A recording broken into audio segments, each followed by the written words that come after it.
Hi, I'm Steve Lando, tax chair of the law firm practice at Anchin, and here to talk to you today about SALT in relation to telecommuting. That's SALT, as in state and local tax. Many firms have employees that are telecommuting during the pandemic.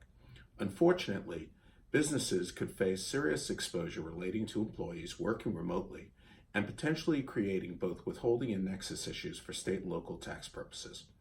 Navigating these evolving tax issues requires an in-depth understanding of the relevant state and city laws and how these rules are applied.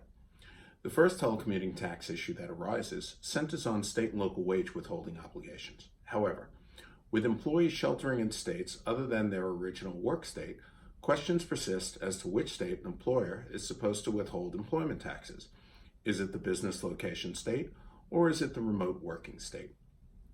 Additionally, for employees, partners, and shareholders, dual residency could occur based upon extended stays in a state other than their state of domicile. Another item of consideration is whether a telecommuting employee will establish nexus for a business in the remote work state.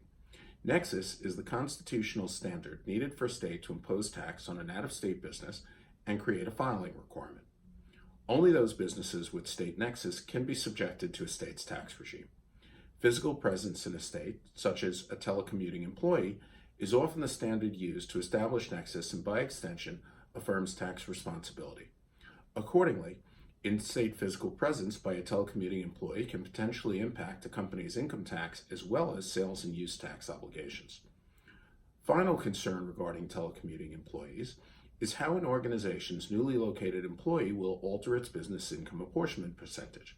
For example, some states source service revenues based on the location from where the services are rendered and apportion payroll where unemployment insurance is paid, which may now be in jurisdictions that a business never operated in prior to the pandemic. This can result in income being sourced to many states not previously contemplated by the business, thereby further complicating its tax filing compliance and giving rise to over 100% of income being apportioned amongst the states. If you have questions on these issues, feel free to contact myself or any of Anchin's partners. Thank you.